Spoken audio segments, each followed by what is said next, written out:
சமத்துவம் நேயர்களுக்கு வணக்கம். கதிர் டிவியை தொடர்ந்து சமத்துவம்னு ஒரு சேனல் தொடங்கியிருக்கோம். மறக்காமல் இந்த சேனலை சப்ஸ்கிரைப் பண்ணி உங்கள் ஆதரவு கொடுங்க. கதிர் டிவி கொடுத்த ஒரு வரவேற்பை இந்த சேனலுக்கும் கொடுப்பீங்கன்னு நம்புகிறோம்.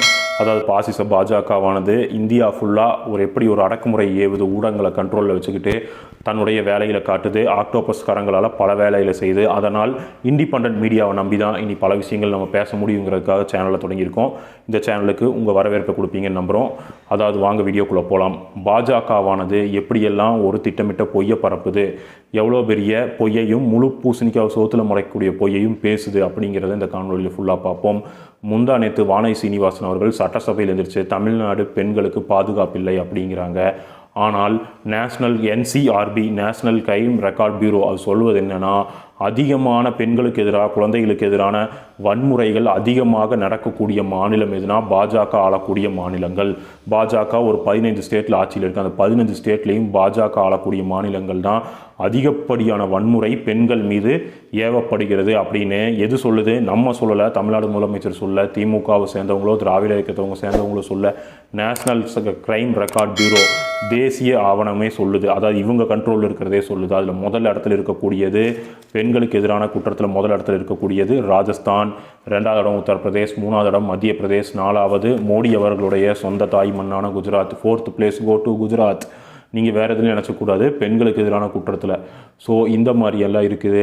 இதையெல்லாம் வச்சுக்கிட்டு வானதி அவர்கள் கொஞ்சமாவது பேசலாமா? யோசிக்கணும். தன்னுடைய பேசுறதுக்கு முன்னாடி யோசிக்கணும். தன்னுடைய ஆட்சி எப்படி இருக்குது, தன்னுடைய கட்சி ஆளக்கூடிய மாநிலம் எப்படி இருக்குது, கேவலமாக இருக்குது அப்படிங்கிறத அக்கா தெரிஞ்சுக்கிட்டு தான் பேசணும். இதை விட இன்னொரு பியூட்டி என்னென்னா, குஜராத்தில் இன்றைக்கி வரைக்கும் ரெக்கார்டு சொல்லணும்னா 40,000 பெண்கள் மிஸ்ஸிங். இது எப்படி? தமிழ்நாட்டில் ஏதோ ஒரு சின்ன பிரச்சனை நடந்தாலும் நடக்குது, ஜீரோ கிரைம் எங்கேயும் இருக்காது, குற்றம் நடக்குது. அதுக்கப்புறம் அந்த குற்றத்துக்கு உண்டான ஆக்ஷனை அரசு என்ன எடுக்குதோ அதையும் வெளியில் தெளிவாக பேசணும். அதை விட்டுட்டு சின்னதாக ஒரு பிரச்சனை நடக்கும்போது லா அண்ட் ஆர்டர் சரியில்லைன்னு இவங்க பேசுகிறாங்க. ஆனால் இவங்க ஆட்சியில் 40,000 பெண்கள் மிஸ்ஸிங். இதையும் என்சிஆர்பி சொல்லுது. குஜராத்தில் மோடி அவர்கள் ஆளக்கூடிய குஜராத். இந்த குஜராத்துக்கு ஒரு சின்ன எக்ஸ்பிளனேஷன் என்னன்னா, அண்ணன் செந்தில்வேல் அவர்கள் புதிய தலைமுறையில் ஒர்க் பண்ணிட்டு இருந்தார். அப்போது அவர் கூட வேலை செஞ்சுட்டு இருந்தவங்க அவங்க கூட வேலை செஞ்சுட்டு இருந்தவங்க ஒரு பையன், அந்த பையனோட கல்யாணத்துக்காக இவங்க பையனோட அக்கா கல்யாணத்துக்காக குஜராத் போகிறாங்க. அங்கே போய் சேர்றதுக்கு ரயில்வே ஸ்டேஷனில் மணி 8 ஆயிருச்சு. அதுக்கப்புறம் அவர் என்ன கூட வந்தவங்கெல்லாம் அன்றைக்கி என்ன கேட்குறாங்கன்னா, இதுக்கப்புறம் எப்படி அவங்க ஊருக்கு போகிறோம், நம்ம ஓலா ஊபரை தான் பிடிக்க போகிறோமா இல்லை ரெட் டாக்ஸி தான் பிடிக்க போகிறோமான்னு கேட்டதுக்கு அவங்க என்ன சொல்கிறாங்கன்னா, அதெல்லாம் எதுவும் இல்லை. அந்த பையன் சொன்ன வார்த்தை அப்படியே சொல்கிறேன் பாருங்க, அதெல்லாம் எதுவும் இல்லை, நம்ம ரயில்வே ஸ்டேஷன்லேயே நாளைக்கு காலையில் வரைக்கும் தங்குறோம். இங்கே உங்கள் சென்னை மாதிரியும் உங்கள் ஊர் மாதிரியும் இல்லை. இங்கே 6-7 மணிக்கு மேலே போனால் யார் நம்மளை தாக்குவா, யார் நம்மளை கொள்ளையடிச்சிட்டு போவா அப்படிங்கிறது தெரியாது அப்படிங்கிறான். ஏன்னா அந்த மாதிரி வட இந்தியாவில் இந்த கை துப்பாக்கியெல்லாம் அசால்ட்டாக நிறைய பேர் வச்சுருக்கிறாங்க. இந்த மாதிரி வச்சு சண்டை போடக்கூடிய விஷயங்களை நிறையா நம்ம வடக்கில் பார்த்துருக்குறோம். ஸோ இந்த மாதிரிலாம் இருக்கனால நம்ம போக வேண்டாம் அப்படிங்கிறான். இது ஒன்று. 2வது சம்பவம், அவர் ஒரு ஃப்ளாட்டில், செந்தில்வேலன்னா ஒரு ஃப்ளாட்டில் குடியிருக்காரு. அந்த இடத்துல பக்கத்தில் ஒருத்தவங்க குடியிருக்கிறாங்க. அவங்கக்கிட்ட பேசிகிட்டு இருக்கும்போது, யதார்த்தமாக பேசும்போது செந்தில்வேல் என்ன சொல்கிறாரு, நான் இப்போ வேலைக்காக சென்னையில் இருக்கேன், எனக்கு மதுரையில் செட்டில் ஆகக்கூடிய இடம் தான் பிடிக்குது, எனக்கு செட்டில் ஆகிறது நான் மதுரையில் தான் செட்டில் ஆவேன் அப்படிங்கிறாரு. அதே மாதிரி நீங்களும் வேலைக்காக தான் சென்னையில் இருக்கீங்க, உங்களுக்கு ஆஃபர் வந்துச்சுன்னா குஜராத்தில் போய் செட்டில் ஆகிடுவீங்களேன்னு கேட்டதுக்கு, நோ அப்படியெல்லாம் இல்லை, நான் சென்னையிலேயே தான் இருப்பேன் அப்படிங்கிறாரு.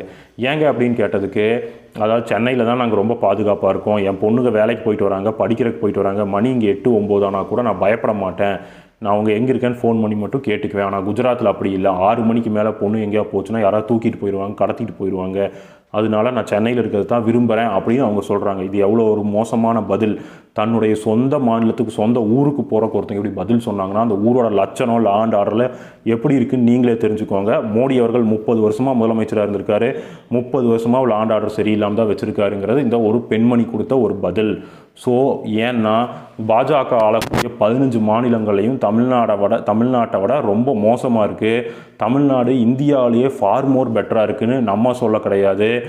அதாவது அது யார் சொல்கிறாங்கன்னு பார்த்தீங்கன்னா, பாஜகவோட நிதி ஆயோக்குங்கிறது மத்திய ஒரு அரசோட ஒரு நிறுவனம். அந்த நிறுவனம் தான் சொல்லுது. அது மத்திய அரசு கீழே கண்ட்ரோலில் இருக்க நிறுவனம். அது சொல்லுது தமிழ்நாடு எல்லா இடத்துலையும் முன்னாடி இருக்குது.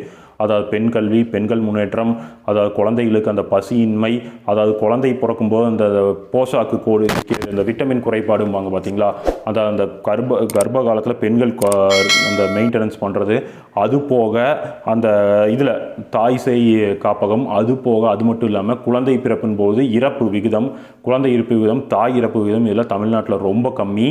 எல்லா இடத்துலையும் தமிழ்நாடு முதல்ல இருக்குதுன்னு நிதி ஆயோக் மத்திய அரசோட நிறுவனம் தான் சொல்லியிருக்குது, நம்ம சொல்ல கிடையாது.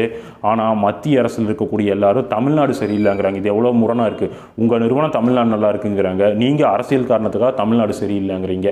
இது எவ்வளோ அசிங்கமான ஒரு வாதம் அப்படிங்கிறதையும் நம்ம தெரிஞ்சுக்கலாம்.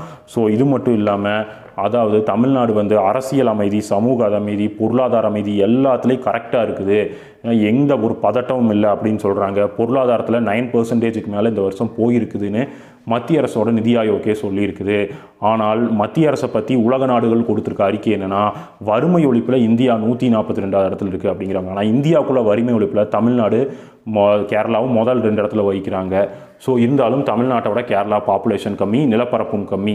தமிழ்நாடு கேரளாவும் 2 அளவில் இருக்கிறாங்க, 1-2 இடத்துல இருக்காங்க. பீகார் பார்த்தீங்கன்னா அங்கே பல மக்களுக்கு 2 வேளை சோறு தான் கிடைக்கிது, 3 வேளை சோறு கிடைக்கல, இந்த மாதிரியெல்லாம் இருக்குது. குஜராத்தில் இதே குற்றச்சாட்டு இருக்குது, பல வட இந்திய மாநிலங்களில் இதே மாதிரி தான் இருக்குது. இதையெல்லாம் நம்ம மோடி அவர்களுக்கும் பாஜக கும்பலுக்கும் சொல்லி ஆகணும். நீங்கள் ஆள்ற மாநிலம் பாருங்கள் எவ்வளோ மோசமாக இருக்குது, உங்கள் கட்சி ஆட்சி செய்கிற மாநிலம் பாருங்கள் எவ்வளோ மோசமாக இருக்குன்னு அவங்களுக்கு நம்ம எடுத்து சொல்லணும். ஏன்னு கேட்டிங்கன்னா அவங்க இங்கே வந்து வாய்க்கு வந்த பொய்யெல்லாம் சொல்லிட்டு போகிறாங்க, மத கலவரத்தை உண்டு பண்ண ட்ரை பண்ணுறாங்க, இந்துக்களுக்கு இங்கே பாதுகாப்பு இல்லைங்கிறாங்க. இங்கே எத்தனை கோயில் இருக்கிறதுலே இந்தியாவிலே தமிழ்நாட்டில் அதிகப்படியான கோயில் இருக்குது, ஏகப்படியான விசேஷங்கள் கோயில் நடக்குது, அழகர் ஆற்றுல நடக்கிற ஃபங்க்ஷன் நடக்குது, இன்னும் பல ஃபங்க்ஷன்கள் நடக்குது. அங்கெல்லாம் ஏதோ ஒரு பதட்டம் வந்திருக்குதா, எந்த இந்து மக்களாவது பாதிக்கப்பட்டிருக்கிறாங்களா அப்படிங்கிறதையும் கேட்கணும். இப்போ பார்த்துட்டிங்கன்னா நான் வந்து எனக்கு கடவுள் மறுப்பு கொள்கை உள்ளவன், எனக்கு கடவுள் நம்பிக்கை இல்லை, எந்த கோயிலுக்கும் நான் போக போகிறதில்ல. ஆனால் எங்கள் அம்மா பயங்கரமான பக்தியாளர், தினமும் வாரத்தில் 4 நாள் கோயிலுக்கு போகிறாங்க. அந்த கோயில் ஏகப்பட்ட ஃபங்க்ஷன் நடக்குது. ஸோ அங்கெல்லாம் அவங்களுக்குலாம் என்ன ஒரு ஆபத்து வந்துருச்சு, ஃபங்க்ஷன் பண்ணுறவங்களெல்லாம் பண்ணாதீங்கன்னு சொல்லி தடுக்கிறாங்களா, அதெல்லாம் எதுவும் கிடையாது. இவங்க வாய்க்கு வந்த பொய்யை அடிச்சு விட்றதே தான் இவங்களுக்கு வேலையாக இருக்குதுங்கிறத நம்ம சொல்லிக்கிறோம். அது மட்டும் இல்லாமல் இவங்க புதுசாக ஆளுகளை தர்மபுரி ஆதினம் மாதிரி, இந்த மதுரை ஆதினம் மாதிரி ஆட்களெல்லாம் கையில் எடுத்து பல சித்து விளையாட்டுகளை செஞ்சு பார்க்குறாங்க. ஆனால் என்ன சித்து விளையாட்டுகளை செஞ்சு பார்த்தாலும் பாஜகவுக்கு தமிழ்நாட்டில் செல்ஃப் எடுக்காதுங்கிறத நம்ம சொல்லிக்கலாம். ஏன்னா பாஜகவுக்கு தமிழ்நாட்டோட அரசியல் புரியலை, இன்னும் புரிய போகிறதில்ல. அவங்களுக்கெல்லாம் என்ன ஒரு இதுனா, இங்கே சாமி கும்பிட்றாங்க, கோயிலுக்கெல்லாம் போகிறாங்க, ஆனால் மத ஒற்றுமையோடு இருக்கிறாங்க, இந்து முஸ்லீம் சண்டை வர்றதில்ல, இங்கே பெரியாரையும் ஏற்றுக்கிறாங்க பக்தர்கள். அப்படிங்கிறது தான் அவங்களுக்கு ஒரு பெரிய ஒரு ஷாக்கிங்காக இருக்குது. அதாவது கடவுள் கோயிலுக்கு போகிறாங்க, கடவுளே இல்லைன்னு சொல்கிறவங்களே ஏற்றுக்கிறாங்களே, இது எப்படி, இது நம்மளால் ஒன்றும் புரியவே மாட்டேங்குது அப்படின்னு தமிழ்நாட்டில் மேலே அவங்களுக்கு ஒரு பெருங்குழப்பம். ஸோ இந்த குழப்பத்தோடையே அவங்க இத்தனை வருஷமாக ட்ராவல் பண்ணிகிட்டு இருக்கிறாங்க. இதைய அவங்கள பார்லிமெண்ட்டில் அசிங்கப்படுத்தும் விதமாக ஒரு ஆம் ஆத்மி எம்பி அவர் வந்து சும்மா இல்லாமல் அமித்ஷா ஆம் ஆத்மி எம்பி கிட்ட வாயை கொடுத்து புண்ணாக்கிக்கிட்டார். ஏன்னா அமித்ஷா இருந்துட்டு ஆம் ஆத்மி கட்சி யூபியில் இத்தனை வருஷமாக ட்ரை பண்ணி ஒன்றுமே ஆகலை, அவங்க ஓட் பர்சன்டேஜ் இவ்வளோதான் ஒன்று.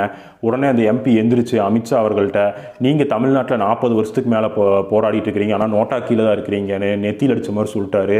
ஸோ அமித்ஷா அவர்கள் சும்மாவே இருந்திருக்கலாம் அப்படிங்கிறத நம்ம இந்த காணொலி வாயிலாக கேட்டுக்கிறோம். ஸோ பாஜக மேற்கொண்டு பல விஷயங்கள் இந்த மாதிரி செய்ய அவங்க எக்ஸ்போஸ் ஆகிட்டே இருப்பாங்களே தவிர அவங்க வளர்ச்சி ஆக மாட்டாங்க அப்படிங்கிறது தான் நம்ம சொல்லிக்கிறோம். பாஜகவானது எக்காலத்துலேயும் தமிழ்நாட்டில் கை கால் சுண்டு விரலை கூட ஊன முடியாதுங்கிறது தான் நம்முடைய ஆழமான கருத்து.